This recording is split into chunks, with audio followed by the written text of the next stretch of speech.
Good afternoon, and welcome to today's New York City Council Landmarks Public Sittings and Dispositions. At this point, I'd like to remind everyone to please silence their electronic devices, and at no point going forward is anyone to approach the dais. Chair, we are ready to begin. Take two.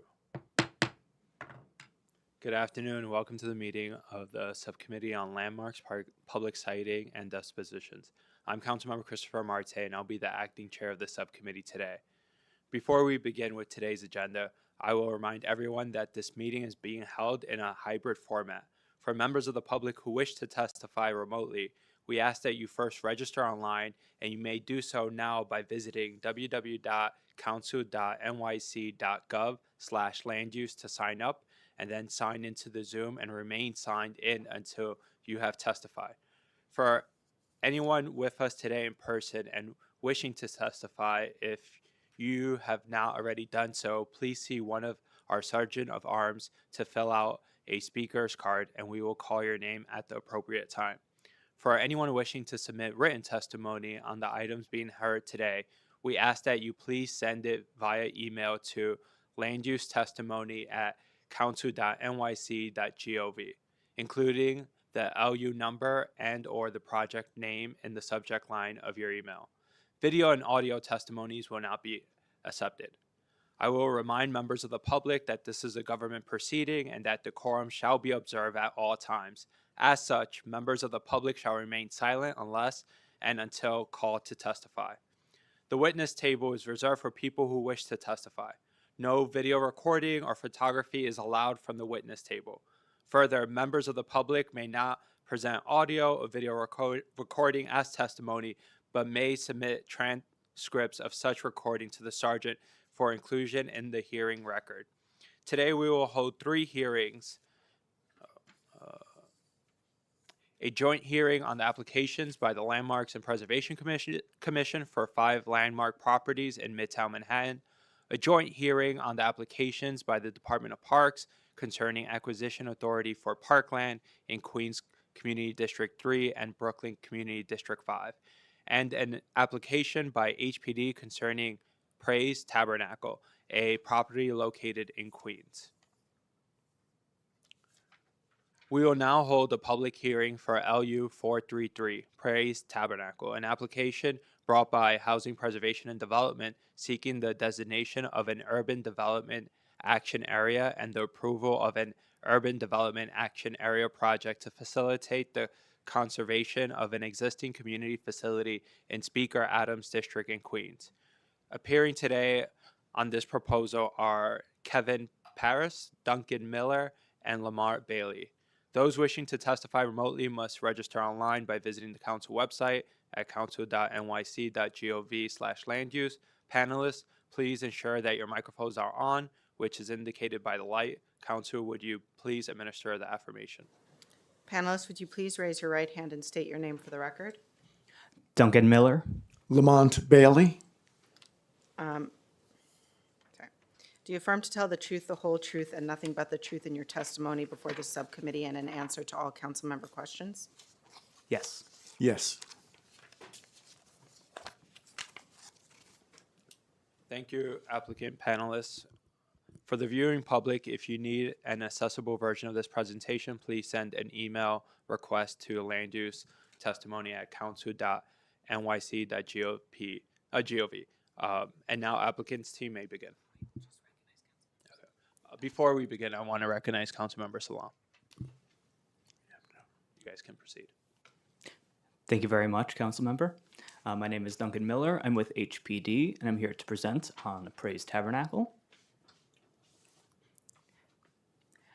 Today we have a brief presentation. We'll go over a background of the project and the proposed land use actions, and I'll turn it over to my partner, Lamont Bailey, who will discuss a bit of information about Praise Tabernacle and the benefits of the actions to the church and the community.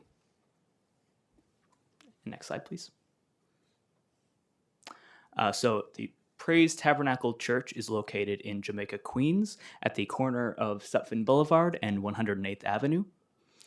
The existing church building sits across 2 different lots, Block 10141, lots 54 and Lot 87, which is highlighted in red. Lot 87 is owned by HPD, and Lot 54 is owned by the church. The remaining portion of Lot 87 that is not occupied by the church is vacant. Next slide, please. As you can see here, HPD as a housing agency explored the potential for developing housing on the vacant portion of the site, but ultimately determined that this was infeasible.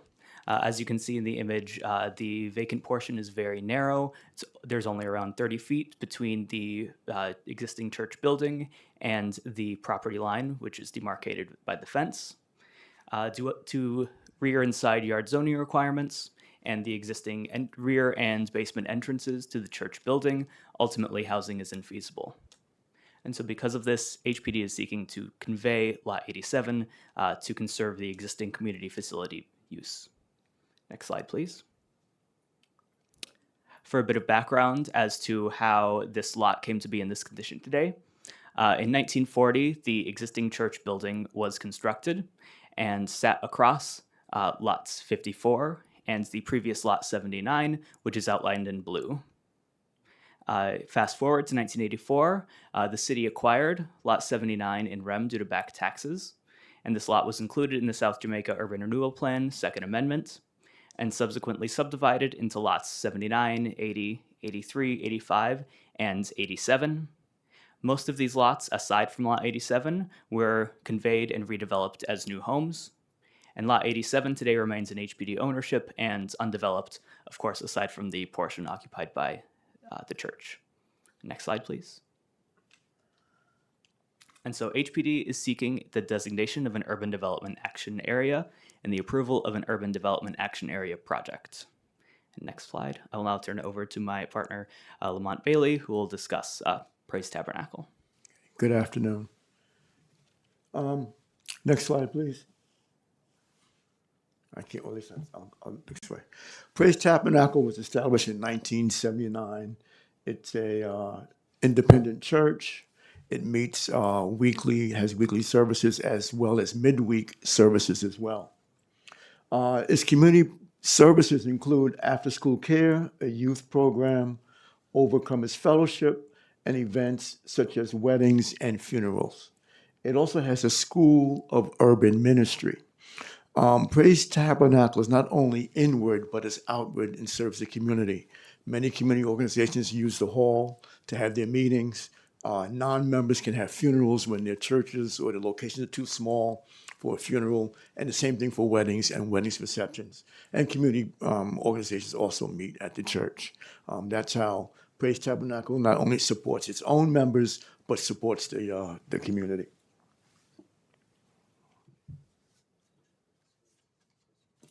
The benefits of the proposed action is this will allow Praise Tabernacle to make improvements to its church facility. Also, it gives it financial benefits as it will be able to finance and expand and improve the facility. It also gives Praise Tabernacle and its members future viability and certainty.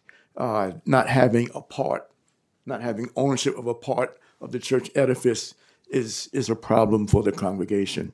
And I talked about the community benefits already, the community outreach programs, community events, the after-school programs, and weddings and funerals. Thank you. We're now available to answer any questions. Thank you very much. I want to recognize Majority Leader Amanda Farias. Do we have any questions? No questions from us. Do you have anything else? Or? That's it today. Thank you very much. Council, are there any members of the public who wish to testify on this item? No, there are not. You guys are excused. Thank you. Thank you.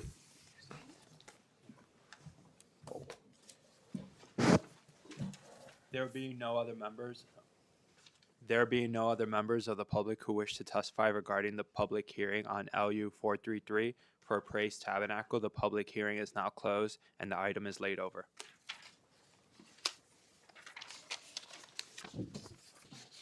We will now hold the joint public hearing on several applications brought by Landmarks Preservation Commission for a landmark designation for the following properties: LU 415, Barbie building, a designation of a building in a Renaissance revival style with terracotta ornaments located at 1517 West 38th in Councilmember Powers District in Manhattan. LU 416, 27th Street Tower, a designation of a pair of connected 14 and 16-story Gothic revival style commercial buildings located at 214, 222 West 29th Street in Councilmember Botcher's District in Manhattan.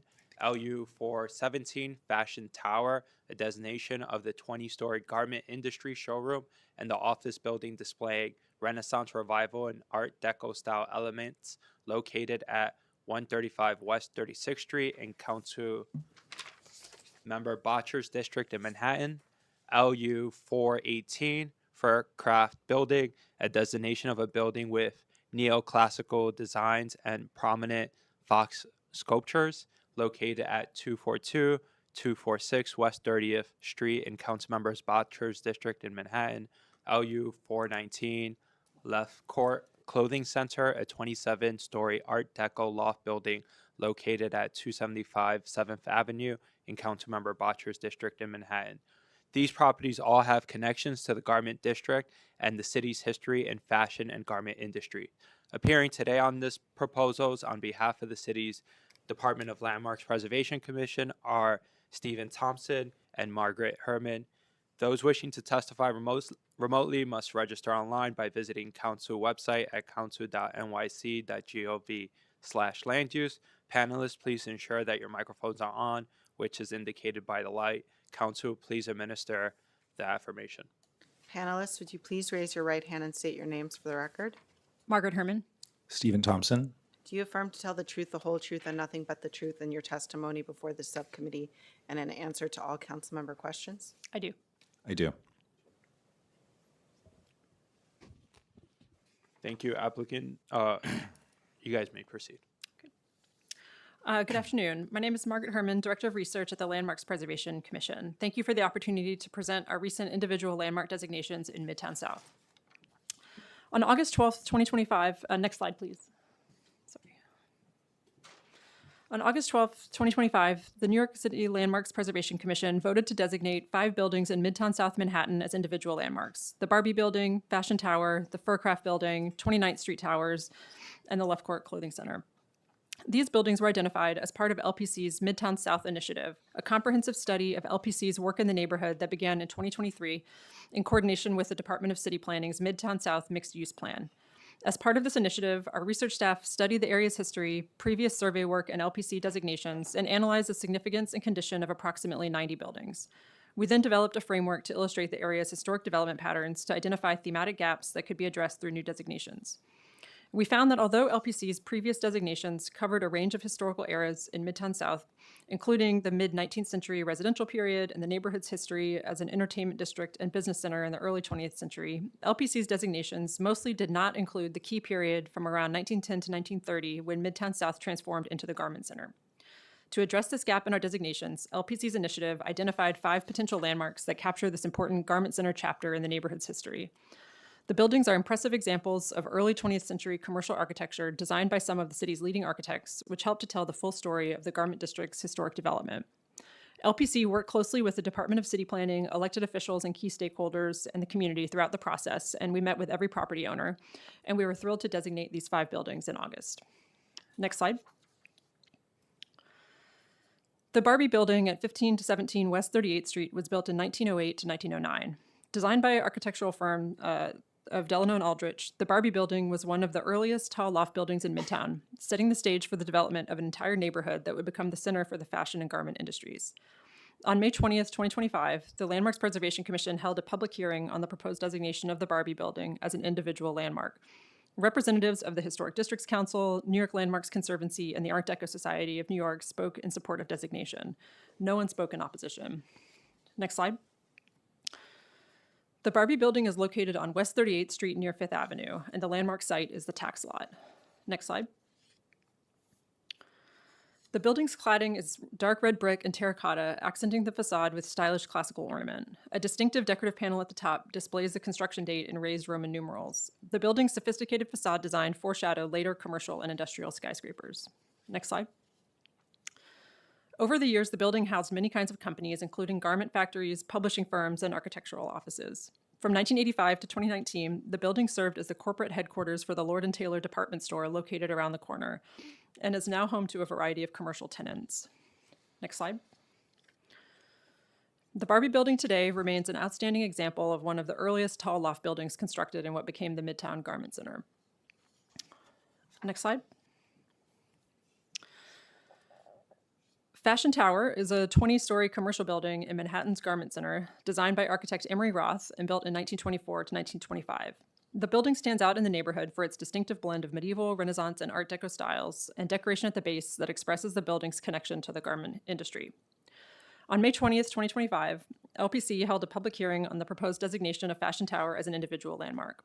A representative of the building's owner spoke in opposition, while representatives of the Historic Districts Council and the New York Landmarks Conservancy spoke in support of designation. Next slide. Fashion Tower is located on West 36th Street near Broadway, and the proposed landmark site is the tax lot. Next slide. Fashion Tower's ribbed piers rise without interruption from a multi-story base to setbacks at the upper floors. Decoration on the lower floors include colorful terracotta peacocks, feathery symbols of fashion and vanity at the freight and lobby entrances, while the floors above feature the building's name flanked by winged angels holding fabric shears and artist brushes. The use of such business-related symbolism is rare in the Garment Center. Next slide. With a distinctive decorative scheme evoking its historic use, Fashion Tower is one of the most impressive buildings in the Garment Center. Next slide. Okay. The Furcraft Building is a monument to the section of Manhattan known as the Fur District and to New York's leading role in the international fur business in the 20th century. At the public hearing on May 20th, 2025, representatives of the New York Landmarks Conservancy, Historic Districts Council, Art Deco Society of New York, and Save Chelsea spoke in support of designation, and no one spoke in opposition. Next slide. The Furcraft Building is located on West 30th Street between 7th and 8th Avenues, and the landmark site is the tax lot. Next slide. In the Furcraft Building, architect Henry Oser skillfully blended the setback requirements of the zoning code with the neoclassical style. Much of his ornament is at the ground story, where a bronze and terracotta entrance is topped with 2 alert foxes. These foxes are perhaps the most striking reminder of the business of the old fur district. Next slide. Today, the Furcraft Building houses a variety of commercial tenants while continuing to recall an industry with a rich and complex history in which New York once led the world. Next slide. The 29th Street Towers was also built for the fur industry and is an architecturally significant reminder of this part of New York's garment trade.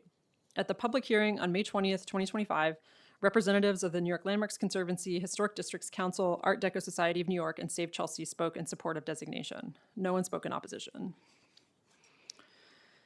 Next slide. The 2 connected buildings of 214 and 226 West 29th Street are located between 7th and 8th Avenues. The landmark site consists of both tax lots. Next slide. Also designed by architect Henry Oser, here he created an unusual arrangement of setbacks, alternating both the bays and widths of the setbacks, resulting in a visual interest that's uniform across the two towers. Next slide. The structures are tied together by a variegated terracotta cladding across the entire first story, framing the entrance and historic iron storefronts. Sculptures alternate on either side of the entrance, featuring a man feeding a beaver, then inspecting its pelt, symbolic of the work done in the building and in the broader fur industry. Next slide. The 29th Street Towers recalls New York City's fur trade history, and its unique decoration and unusual setbacks make the building an important example of Garment Center architecture. Next slide. And finally, the Left Court Clothing Center is a 27-story Art Deco loft building in the Garment District, designed by Eli Jacques Kahn of the firm of Buckman & Kahn. At the public hearing on May 20th, 2025, representatives of Community Board 4, New York Landmarks Conservancy, the Historic Districts Council, Art Deco Society of New York, and Save Chelsea spoke in support of designation. No one spoke in opposition. Next slide. The Left Court Clothing Center is located at 275 7th Avenue between West 25th and West 26th Street, and the landmark site is the tax lot. Next slide.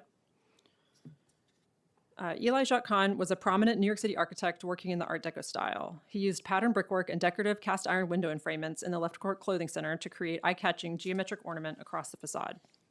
Next slide. Along with garment manufacturers and showrooms, one of the most important tenants of the Left Court Clothing Center was the International Ladies Garment Workers Union. One benefit the ILGWU provided to members was its health center, which moved into the 25th floor of the Left Court Clothing Center in 1935. Next slide. In 1945, the ILGWU bought the entire building at 275 7th Avenue, occupying 5 floors and leasing out the rest to tenants. Today, the Left Court Clothing Center is still owned by the union, which is now known as Unite Here and represents workers in the garment and hospitality industries. Next slide. The Left Court Clothing Center reflects the important history of both the garment industry and union history in the neighborhood. And that concludes our presentation. Thank you, and I'm happy to answer any questions about these designations. There's no questions from our side, and I don't believe there's any. Oh. We excuse the applicant too. Great. Thank you very much. I'm gonna recognize Councilmember Nurse and relinquish my powers. Let her continue.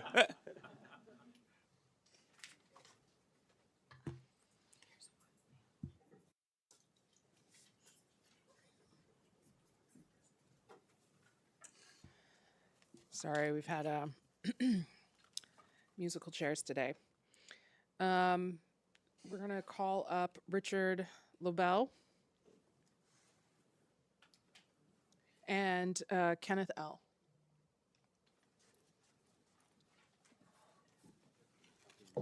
What's that? Oh, no, this is just notes.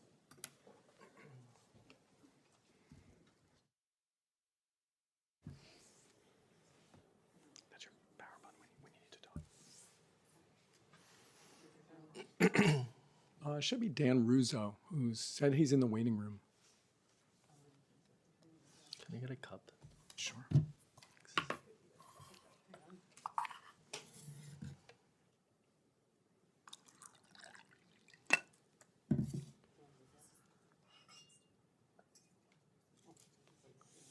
Have you found him? If you could, it's kind of important. All right. They can go first, no? He says yes, he still hasn't been let in. Should I have him log out and log in again?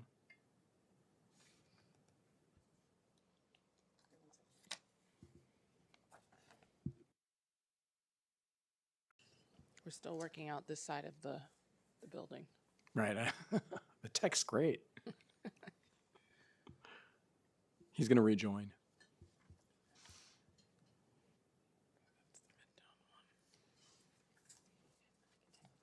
Okay, great. Oops.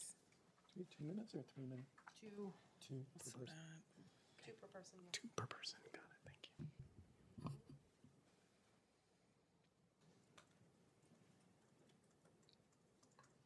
Sorry, they still don't see him. He'd rejoin. He's going to dial in. Okay, bye.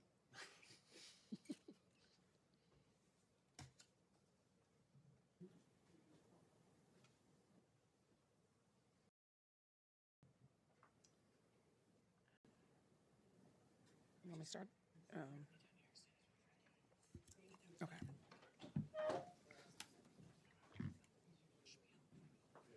Okay.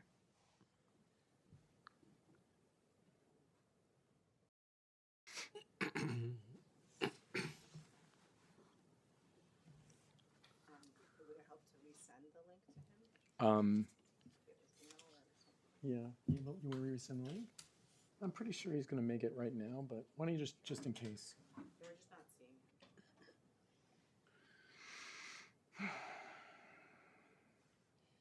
Is there I don't actually have the link. What? Is there a link that we can use?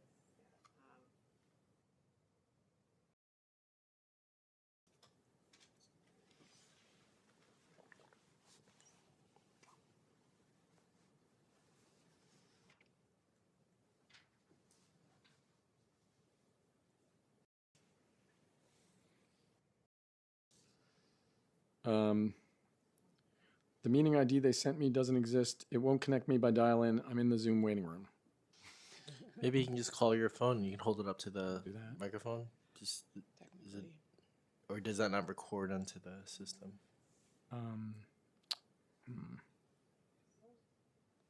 Give us a sec. One of our team is emailing him, Oh, great. Okay. so we'll see if that works. Thank you, everyone, for their patience.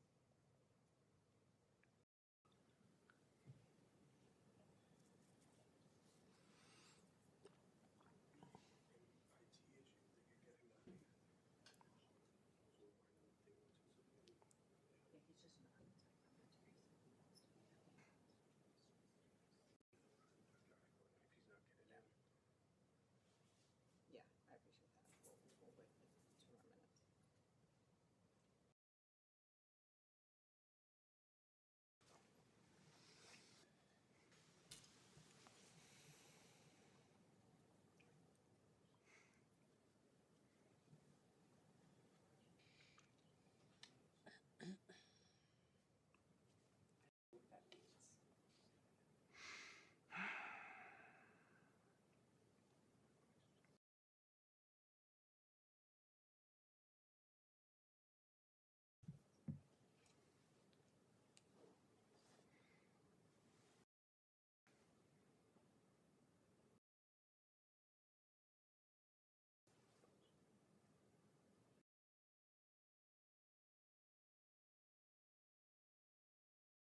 The email was sent. Okay.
He hasn't received it yet.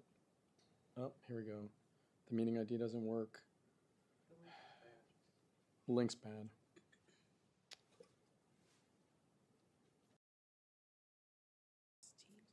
Zoom is saying it's an invalid meeting.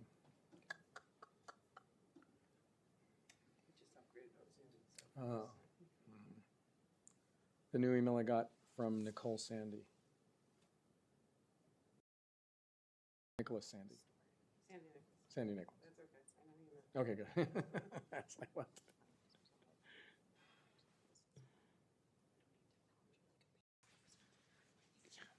Maybe we should have a backup conference phone.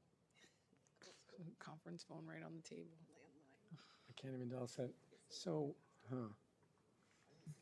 feel like ever since we moved on this side, there's been some stuff. I was in a hearing the other day where like all the mics went haywire, and then like they couldn't get the. okay. Do you want me to try it? I can put my phone on speaker and see if if you can hear him, then he's going to be going third. Checking about the legality. Oh. We can't take testimony that way. Okay. Yeah. We got a pickle. Is he able to listen? If he's able to listen to the live stream, maybe he can text you anything that is a specific question for him. Yeah, so, No, but if he's just reading his text, Has he it'd be the submitted it same yet, thing or- as getting a note from. okay, so we've got written testimony we can submit from him. Okay, great. mean- Yeah. Okay. And if you figure it out before the end of today, we could reopen it.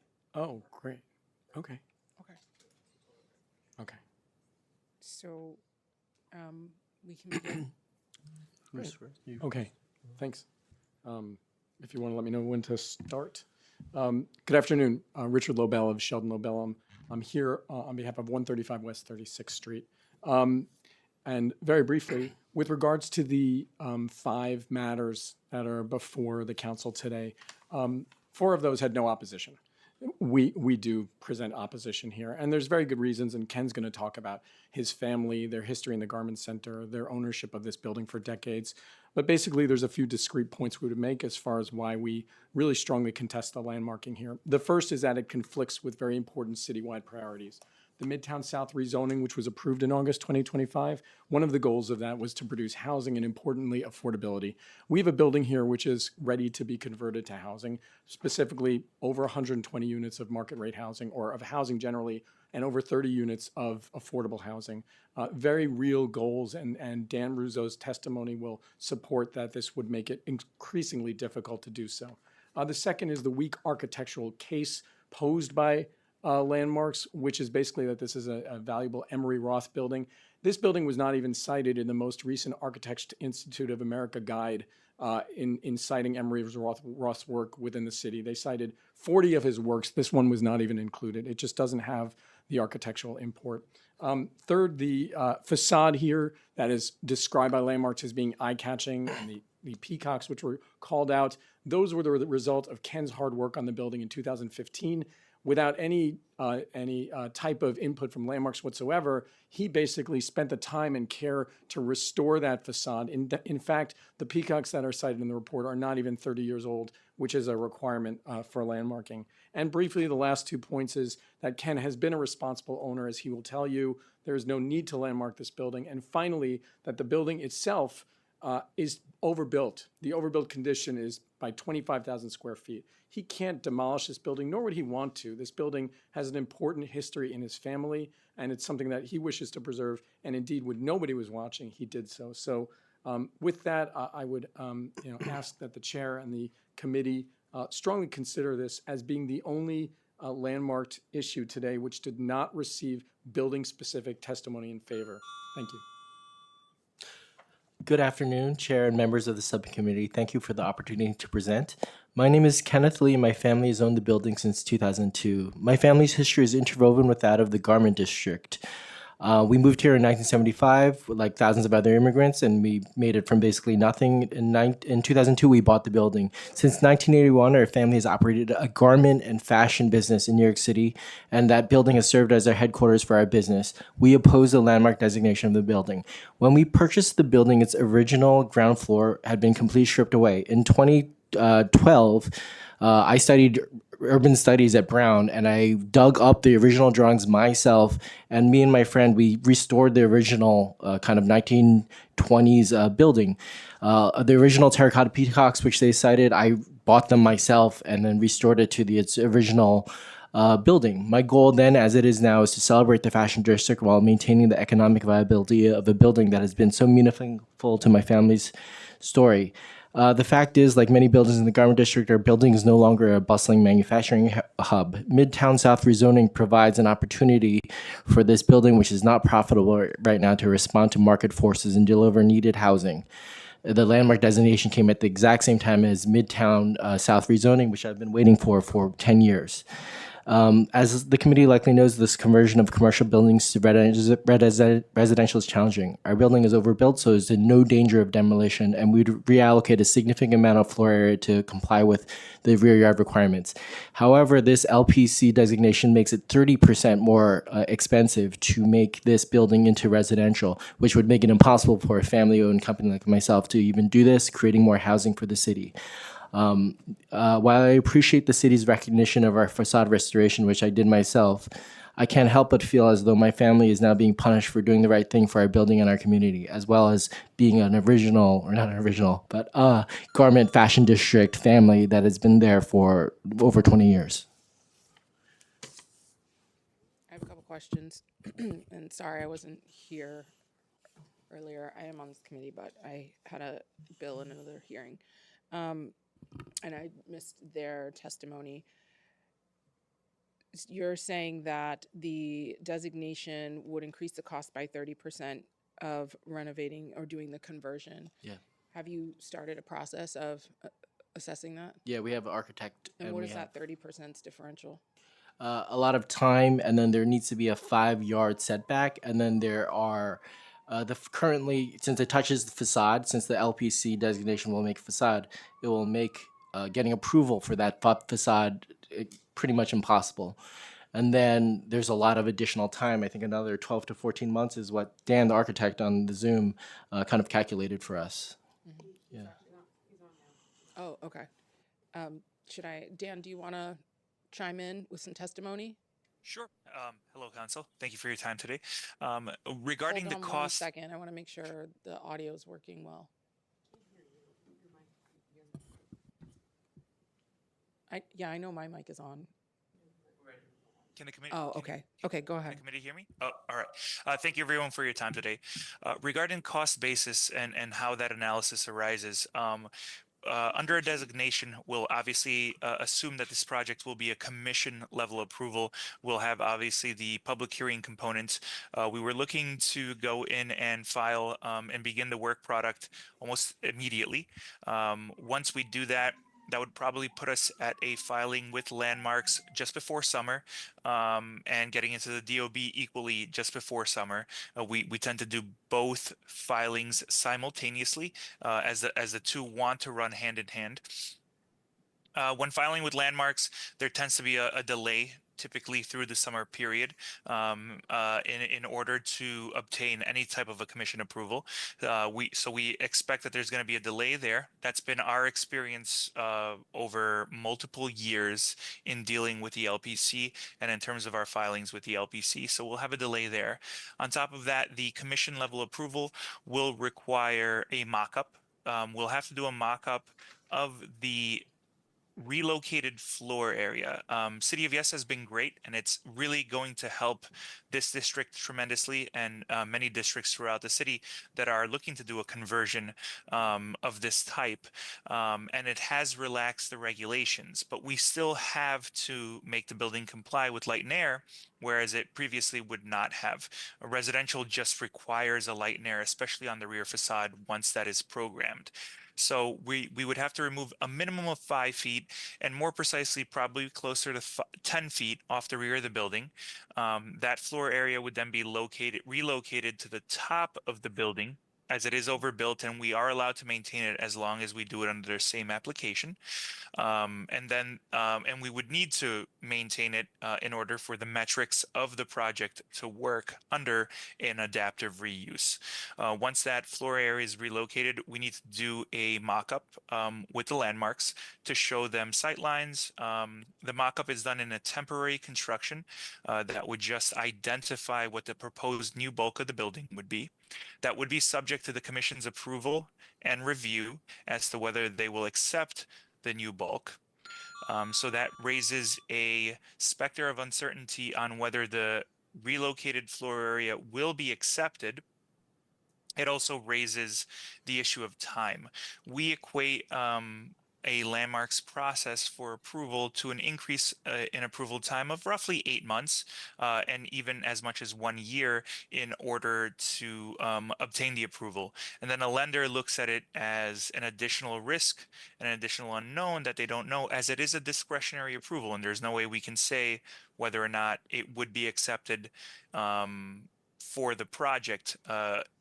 We can look at the DOB code, and we can look at the building code requirements, both in terms of zoning code and building code, and those are pretty black and white.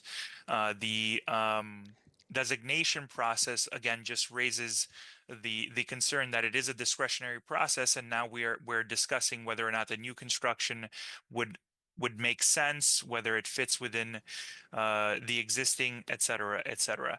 So that the mock-up alone would cost nearly $200,000 of additional cost on the project. I'm sorry, and I then just, because we're a little bit Sure, over time yes. for the time of testimony, my question was, I'm sorry. my question was about the cost difference. I mean, all projects have mock-ups that I've ever Sure. seen, so that's not a new cost to you. This is a large, this is all projects, all landmark projects have mock-ups. if you're not landmarked, you don't have a mock-up. So in that You case, still need to go through a process of designing the building. I was correct. just asking, Correct. what was the cost difference? You're saying there's a 30% cost that would Correct. be incurred above and beyond what is normal. So Correct. that was my question. If you don't have that answer, that's fine. I was just It is asking. so it is a 30% cost based on the time that it takes to get us through the commission process and the approval Understood. process and the construction of the Okay. mock-up. Understood. And I can't bring landmarks up at this point because of the way the hearings are structured. I can? Okay, sorry. You know, we just started here today. I did have a question to landmarks. Do you all provide grants? Can I bring someone up? Just one. It's just one question.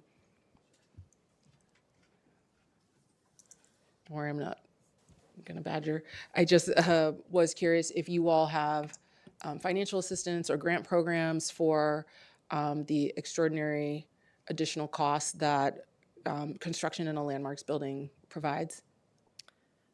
We do have a small grant program. I think that's mostly, for nonprofits and things like that. There's also state programs like tax credits and things of that nature. But just to respond somewhat to that testimony, I can't speak to the specifics of this particular project. Well, I don't mean to go through a back and forth because I'm just bringing you up to ask a specific question, and I don't think that would be fair to Understood.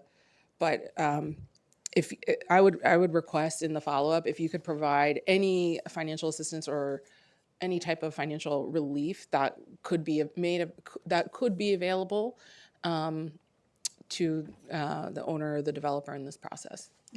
Thank you so much. Okay, thanks. And lastly, you're looking to do housing. Is any of this going to be affordable? Is there an MIH in here? Yeah. There is MIH. Okay. So, sorry. There is MIH. Of the proposed 120 units, roughly 25% of those, or 30 units, greater than 30 units, would be affordable, which is, I think, one of the reasons that we were excited about moving forward with this. Okay, so there will be. And then understanding that, this building was constructed in 1924. You've all had it for 25? 2002. Okay, whatever, so my math, like 23 years?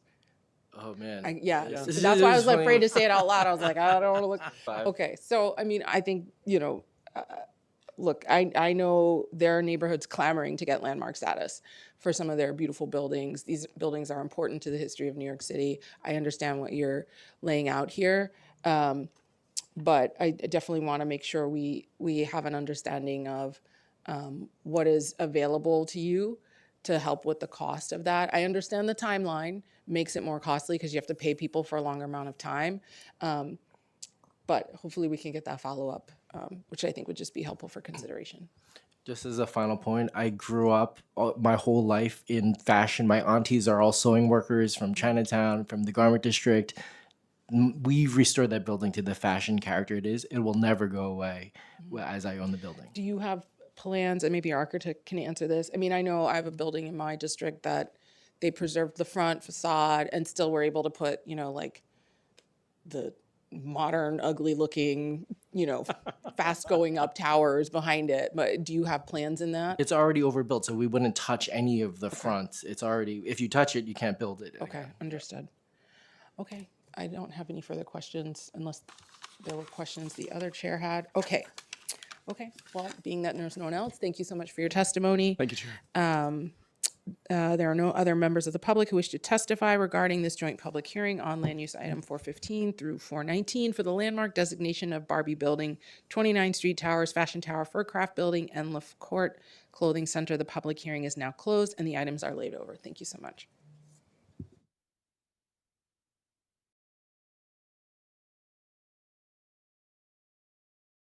We will now hold a joint public hearing for Land Use 420 Brooklyn Community District 5 Site Selection and Acquisition, and Land Use for Item 421 Queens Community District 3 Site Selection and Acquisition.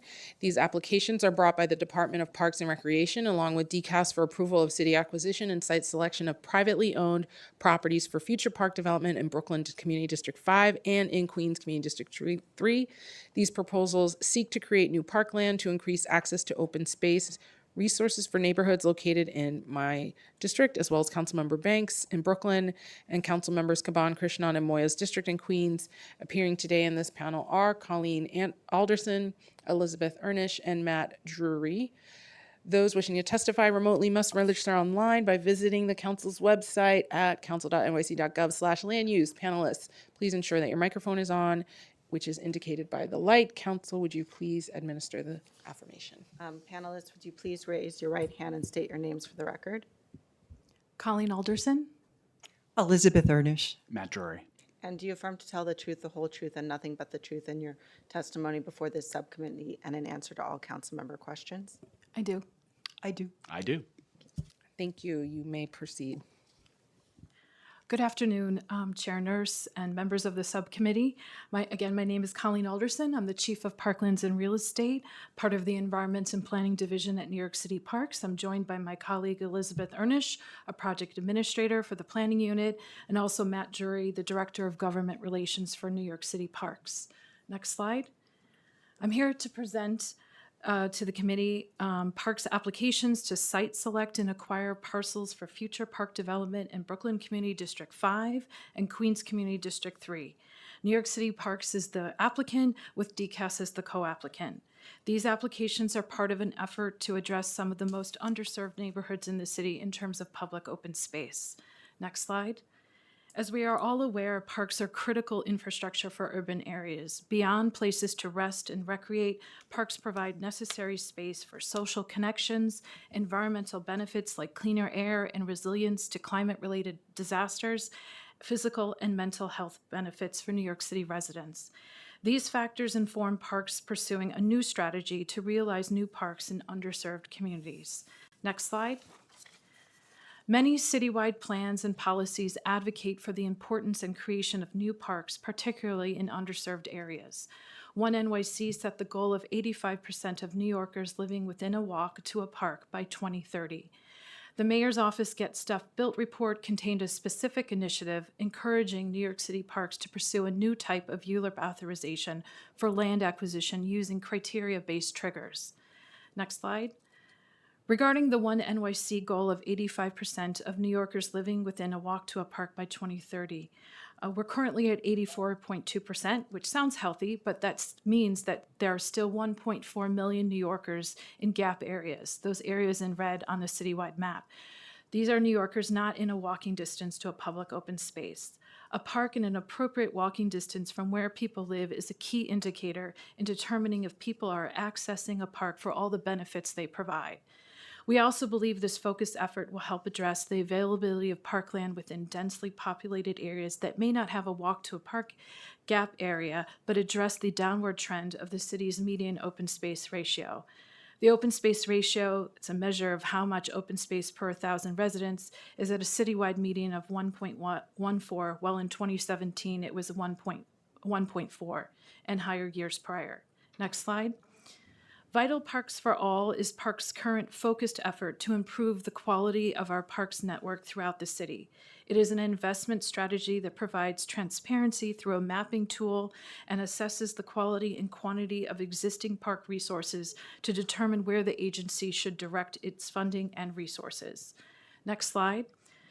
Growing green spaces is our focus area in Vital Parks for All to expand access to park resources in underserved areas. This has been carried out through a partnership in part with the Department of Education, working towards opening up more schoolyards that are available to the communities outside of school operating hours.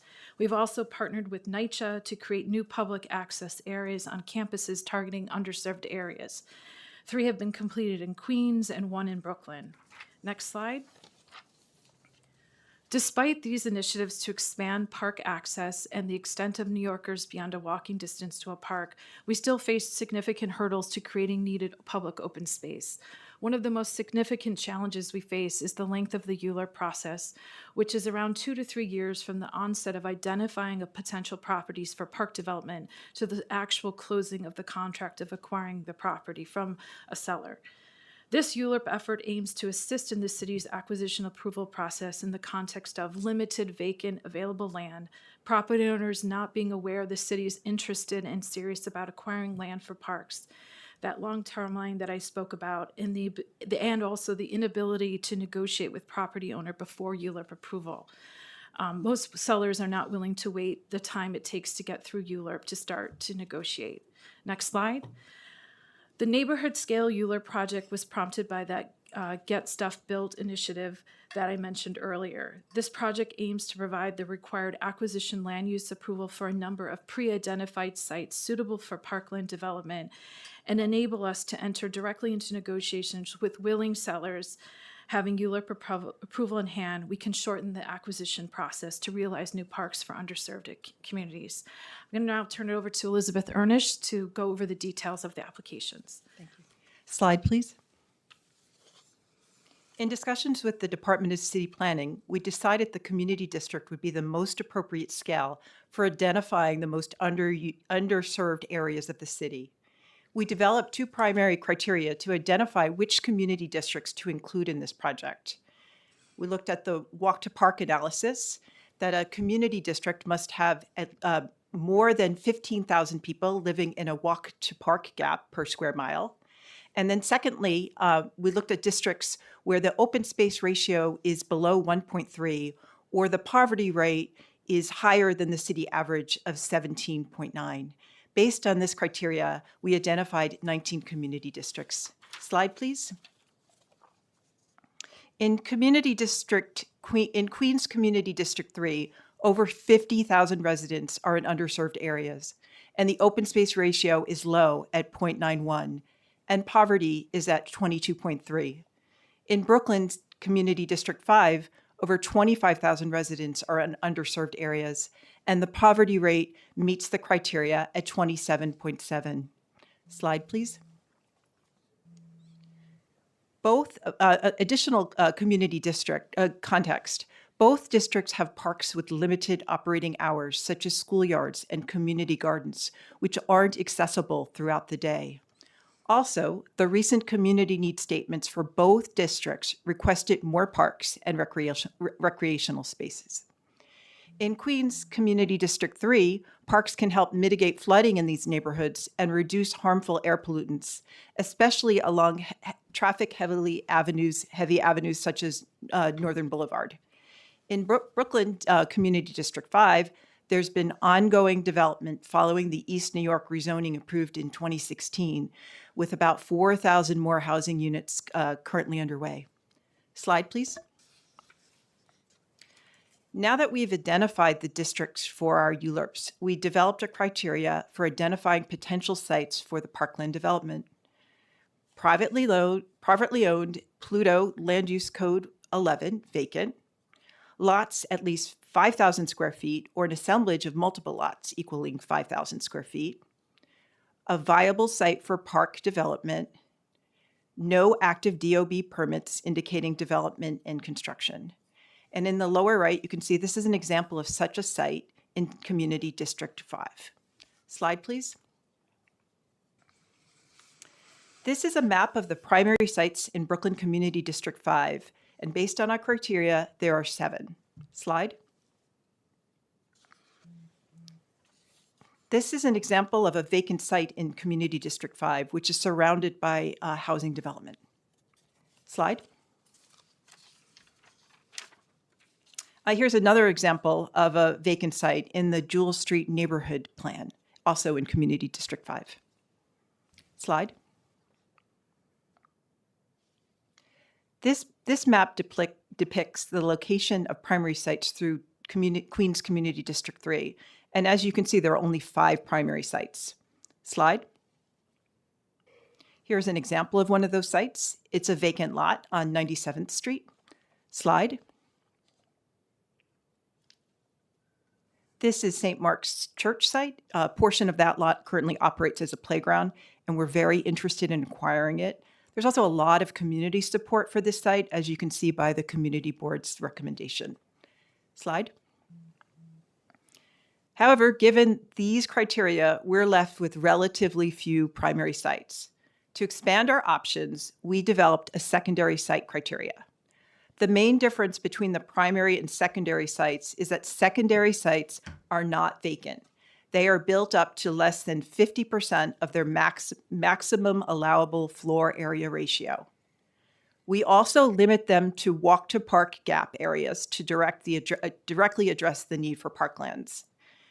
Also, lots with residential uses were excluded. Slide, please. This shows the secondary sites in Brooklyn Community District 5. There are 16. Slide. Here's a secondary site in District 5. It's a car wash on Atlantic Avenue. Slide. Also in Community District 5, this is a manufacturing site with parking along Fulton Street. Slide. And in Queens Community District 3, this map shows secondary sites throughout the district. Based on our criteria, we have 16 sites. Slide. This example shows an Old Navy on 82nd Street. Slide. This is a gas station along Astoria Boulevard. Slide.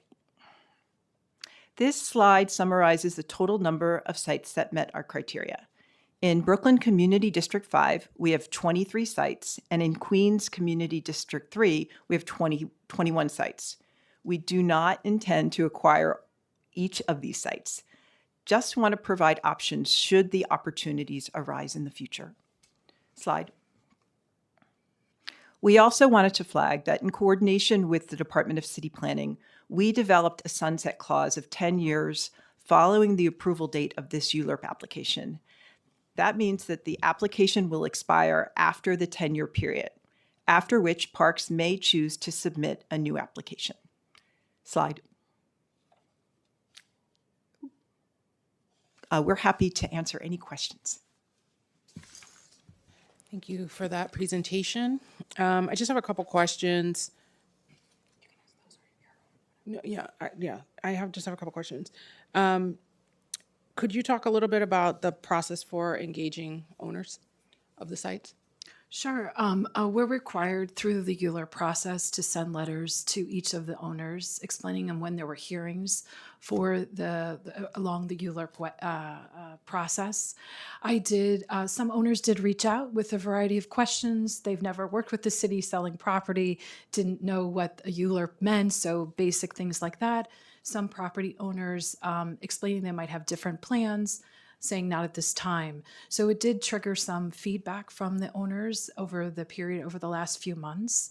And, we'll continue to follow up with them. We've laid out Those are owners that of the specific Correct. lots here. So Correct. they've said they've had other plans and they're not interested? At this time, I know one owner said, a couple of them did say they had different plans, so weren't interested in selling. I did say that, sometimes plans change, we're going to, explain what we're doing with this application. Okay. So we have the option if their plans change. Okay. And for the sites included in this application, when it comes time to acquire, is there any possibility of only taking partial or a piece of the lot, or would you want the whole thing?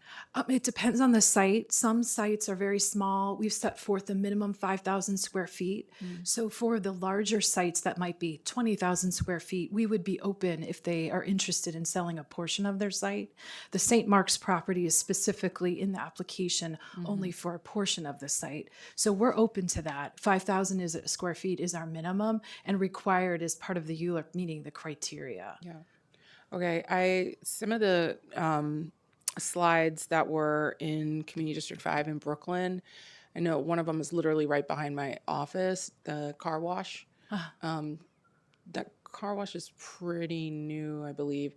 And I guess I'm wondering how you're thinking about that in relationship to the two public plazas that are going to be built and the playground that was just renovated. Kelly? Yeah. Yeah. I'm not sure if that owner, I don't believe, has contacted me. So I'm not sure if there's any interest there.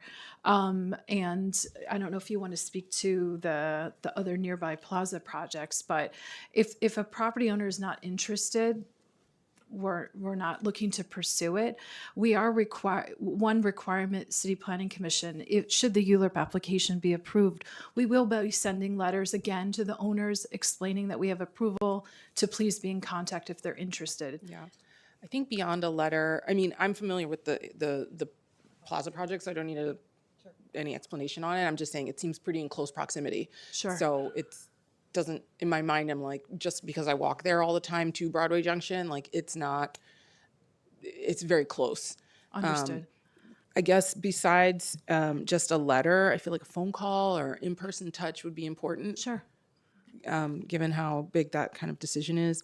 And then I saw one in an industrial zone, I think on Fulton Street. I personally would be against that. We've worked really hard to preserve manufacturing. We've gone through a whole process with the manufacturing plan of the city, and we're really trying to keep those where they are. So many of them are, a lot of sites are being moved into shelter, which I don't have a problem with shelters, but in a manufacturing space feels weird to place people in. I have a question about a property in Queens Community District 3. The borough president recommended the removal of a particular site, 90-01 23rd Ave, from the secondary parcel list. Can you speak to this request? Yes, I'm familiar with that. That was one site I believe the community board actually was in favor of. It's a pretty large site.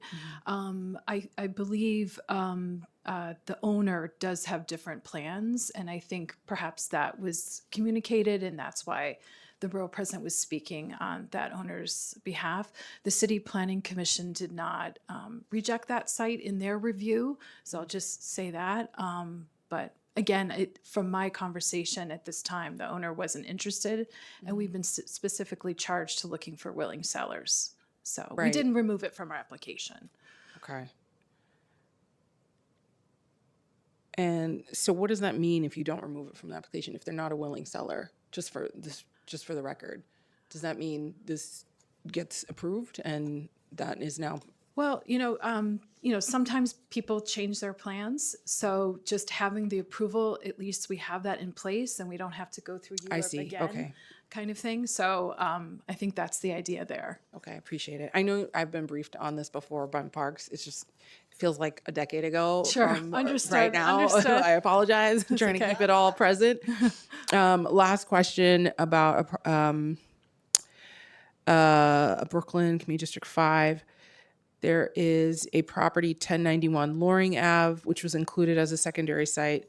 It also sits within an industrial business zone boundary, has been cited as a potential area for residential development in the Jewel Streets study area. Can you share where you all have landed on this? We haven't pulled or written to city planning to pull any sites, so it's still in our application. I think I wasn't aware of that. And I do know that in our discussions with the borough president's office, we spoke about IBZ and we did actually take out some sites, but there was one left in.